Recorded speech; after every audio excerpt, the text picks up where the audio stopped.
Hello everyone, welcome to my channel. I'm Jimmy and I'm a 59-year-old retired homeschooling mother of 4. I'm not totally an empty nester because I have 2 children at home still for now. And one's at a local university, one's a pilot who moved back home during a transition period. So kind of an empty nester. But I make videos on planning my days, including self-care, creative pursuits, and stuff like that. I currently use a mixture of Cocoa Daisy and Planner Perfect, mostly Cocoa Daisy decorations and artwork, and Planner Perfect inserts usually. I use a layout loosely based on Planner Perfect's model, but I'm influenced by different planner people, different planning systems, and things, people I follow on YouTube. Just a mixture of things. But anyway, please check out my planning videos below on lots of different aspects of planning. Different setups, flip-throughs, there's some plan with me's, there's some farther down on how I create goals and affirmations, some plan with me's that show that I have a list of what I go through for each weekly setup. So that's helpful for some people, and just lots of good stuff, so be sure to check those out.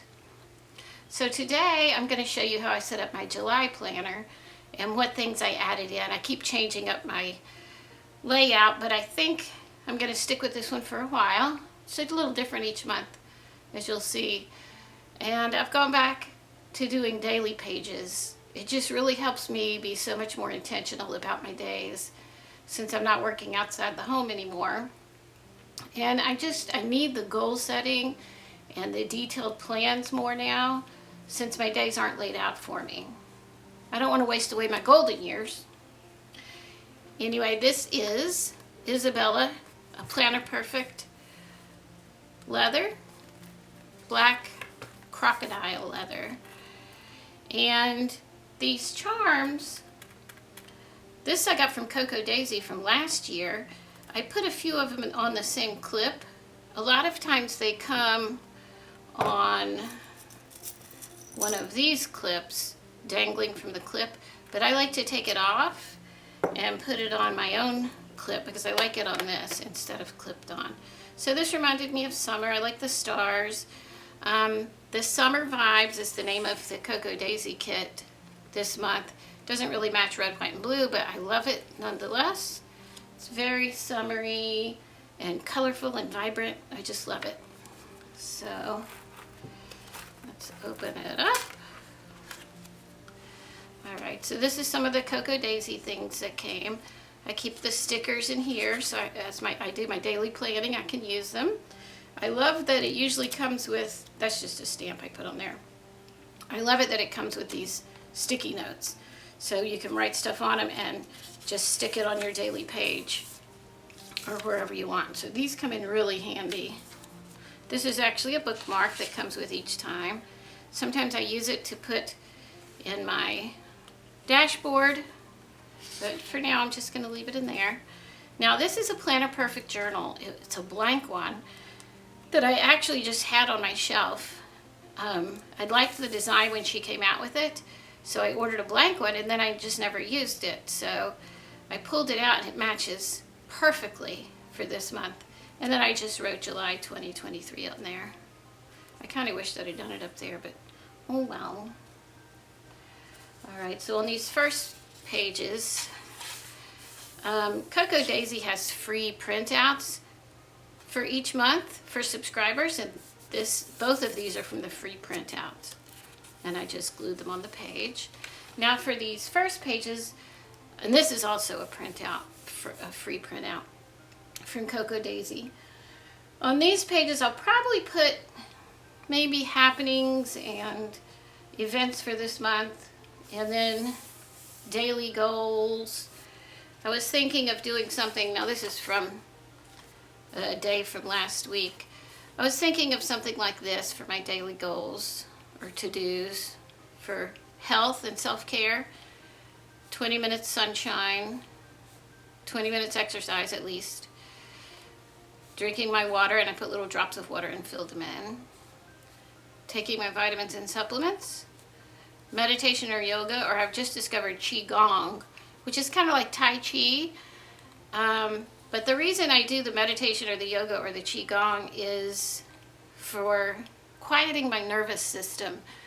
I have an overactive nervous system, and so this really centers me without making me tired, stretches out my tense muscles, and it's just so good for you. Yoga does, there's this stuff called fascia, Fascia, which is in between your either muscles or bones. I think it's muscles, but it holds them together. When you do yoga and hold those stretches for longer, it releases all the toxins in your fascia and just releases it and heals your body. I feel so much better when I do my yoga.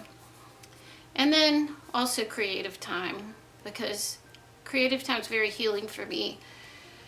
Whether it's playing in my journals and planners or doing my own artwork. I have an art set up and do mixed media art, and I'm always doing something different. But that just heals me, heals my spirit, and I feel so much better when I give myself that creative time. So I'm thinking of making a list similar to that for my daily to-dos or daily goals for self-care and health. And then I also picked up a thing from this YouTuber I love. Her name is Connie Riet, R-I-E-T. What she does is she makes a huge to-do list of anything and everything that needs to be done. Not even just for the current month. I'm going to put something like that here, but just for July. Or maybe I'll put a big one. But each week what she does is she moves several of them, maybe 5 or so, over to her weekly goals, to her weekly to-do list. And I use goals and to-do. I use those two words interchangeably because to-do lists are just small goals. I mean, it's the same thing, to-do list, goal list. So I go back and forth what I use. Excuse me. So anyway, each week she moves maybe 5 of them over to her weekly to-do list, which I'm going to put here. And then during every day, she moves about 2 or 3 over for the day. And I think she said like the most important ones. I usually put something here, like my top 3 priorities or just top things. Maybe it would be 5 things. Not necessarily the most important ones, but more what I can realistically get done that day and how that day is laid out. There's other people in my home. I care for my elderly mother, and just a lot of different variables in my day. So I wait until the day before that day, and I'll put the top things in, and so you move them over from the weekly list. This is my week layout.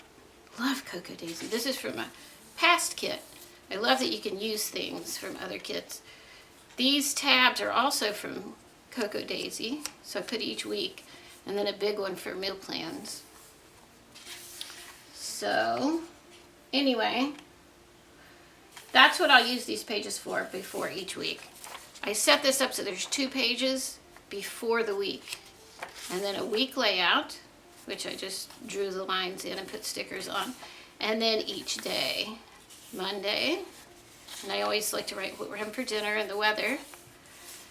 Tuesday, I put this down before I realized it was 4th of July, so it's not very patriotic, but that's okay. Wednesday, love that. Thursday, this is Planner Perfect stickers and washi I have from last year, just to mix it up. Friday, this washi tape is from another Cocoa Daisy kit I had left over. Saturday, and I decided to do a double page for Saturday and double page for Sunday because there's enough pages to do that this month. Sunday. Alright, so then we have Now I'll transfer, I'll use this page, I'm going to decorate this and stuff too. I'll use this page for overflow of things I didn't get done this week that I wanted to put these here. Add a few more for the weekly goals and do the same thing, add them in. Actually, I'll probably add them on the daily page. I haven't done the daily pages after this week yet, but I did do the weekly ones. And so there's the goals for that page, and then this. And this is Planner Perfect washi tape, but everything else is Cocoa Daisy. And we have the last week. This is all Cocoa Daisy stuff. Deep summer when laziness finds respectability. And then I have the last 2 pages I have for meal plan. I do the July dinners, the dinners for that month, which I have not filled in yet. I'll show you last month so you can get an idea. This was actually a few months, but I've showed you this before if you've seen my other videos. I just list out the dinners we're going to have for 1 week, and then once we have them, I fill the heart in. So we still have shrimp scampi to eat, and we still have rosemary honey chicken thighs, which I'm going to make tonight. So, and then the next week I'll add in more and bring the ones over that we haven't used yet. Here's what we're going to have this week. I haven't put it in yet. Beef stew. I made double last time, so that's in the freezer. Tonight, the rosemary honey chicken thighs. I think I'll have arugula salad with it. It's just a really good recipe. Shrimp scampi that I brought over from last month. Sliced steak over salad with blue cheese. Slow cooker butter chicken. I got it from this website, Gypsy Plate. Really good. It's like an Indian dish. Pork tenderloin. Ugh. Pork tenderloin. We actually had that last night. And then hot dogs or grilled cheese with fruit. So those are the dinners I'm going to put in here soon. I also wanted to show you the cookbooks that I'm using for this week anyway. This is Simply Keto. I love this book. I have been trying to eat low carb also because of the Hashimoto's and just blood sugar issues. When I eat this way, I don't wake up as much at night because my blood sugar is more stable when you eat this way, and a lot of low glycemic foods. But it's a really good cookbook. I love it. I have to have pictures with cookbooks. This one is really good. Chicken and broccoli Alfredo bowl. But there's some that are easy. There's my almond flour pizza. I do it with nitrate-free pepperoni and grass-fed or cheese from grass-fed cows. Almond flour. So this is a really good book, Simply Keto. And another one, the China Study Cookbook. This is plant-based, so this is all vegan. Actually vegetarian too, I think. I don't remember. Whole food, it's mostly vegan, which I was vegan for about 2 years, and I was just gaining a lot of weight because I was eating too many carbs. And just for my specific issues, keto works better for me, but I still like to eat plant-based sometimes, maybe 1 meal a week. And 2 of my sons are vegan. Actually, one is vegan now, one is vegetarian. And then my other 2 kids just eat regular. When we homeschooled, I had them all watch that documentary called What the Health, and all the boys, my 3 boys, took that and ran and became vegan, and my girl never took to it. I think she may have been moved out by that. She may have been in college then, I don't remember. But anyway, one of my sons is so vegan, he's militaristic about it. He will not even touch anything that has touched any kind of animal anything.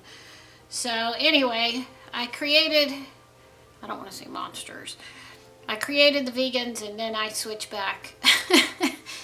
So anyway, it is a healthy way to eat. I just worry about him getting all his nutrients.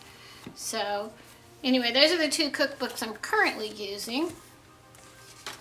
And, all right, so that's the dinners. And that's the end of my monthly. This is a dashboard, and I have Cocoa Daisy papers in it from one of their cards. Love those colors. Just the inside of it. This is my yearly, which I have shown, so I'll just show you the July. I have different tabs, which are Cocoa Daisy tabs. And for each month, so here's July. Here's one of my sticky pads I was telling you that I love. So here's July. Whoops, that's coming loose.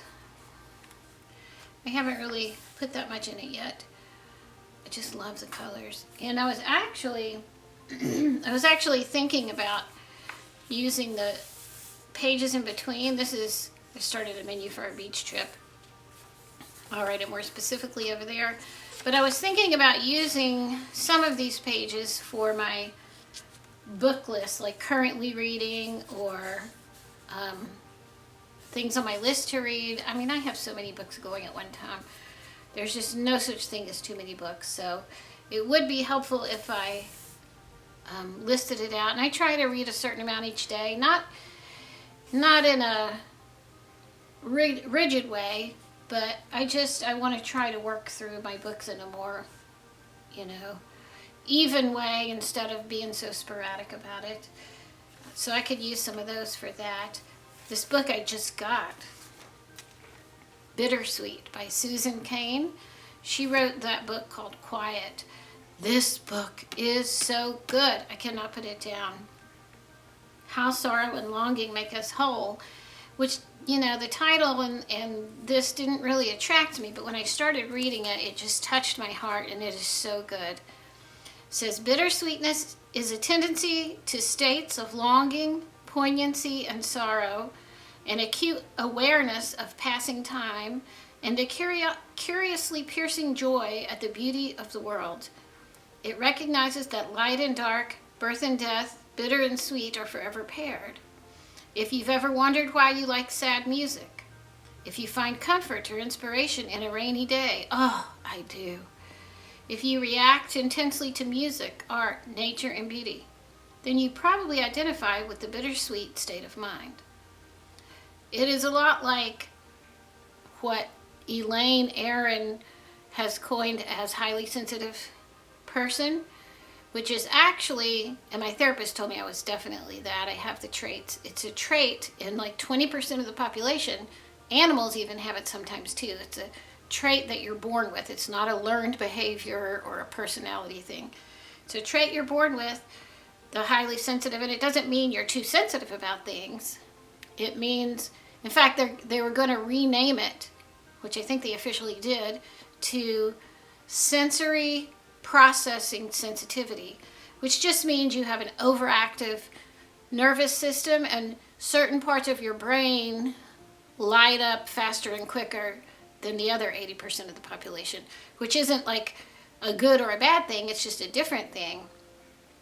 Like, we absorb and take in so much of our surroundings that we get overstimulated easier because more is going in. So we have to step back so our systems don't become overwhelmed. But if you want to read more about that, you can look it up. Elaine Aron, I think it's Aron, and it's highly sensitive person. But anyway, this is a lot like that. It says, Susan Cain employs the same mix of research, storytelling, and memoir she used in Quiet to explore why we experience sorrow and longing, and how embracing the bittersweetness at the heart of life is the true path to creativity, connection, and transcendence. But this is really good, and the way she writes really draws you in. She uses a lot of personal examples, bittersweet teachings. Follow your longing where it's telling you to go. Transform your pain into beauty, your longing into belonging. Like you've heard about how some musicians, when trauma happens or heartbreak or whatever, they're way more creative. That's when their good songs come out, or the good poetry, or the good stories. So we can transform our pain into beauty. And the art we love best and the music we love most express our yearning for a perfect and beautiful world. But it goes on and on. Just really good. So anyway, if you're interested in this book, you should. It's really, really good. All right, what else? That's pretty much my setup for July. I'm already excited about the Cocoa Daisy kit for August. It's called Quiet Meadow. And check it out if you haven't already. You definitely will not be disappointed with Cocoa Daisy. And they're so timely. Christine, the owner, she's so on top of things. She gives sneak peeks of the next kit more than a month ahead of time. And then there's a full reveal of every single kit and everything in the kit on the 28th of the month, every single month like clockwork, which is still more than a month ahead of when it's of the month that it's for, if that makes sense. It's just really good, and the extra little embellishments, clips, charms, you know, the tabs that come with it, and also free artwork printout for subscribers. So you can go online and there's like 10 pages of art that you can print out for free when you subscribe. So that's always good, and it never goes away. You can always go back and reprint it years later. So it's like Christmas every month. So anyway, Cocoa Daisy is really worth it. So that's all. I think that's all I had to say. And thank you so much for watching. Thank you for your support. And take care. I'll see you soon. Bye-bye.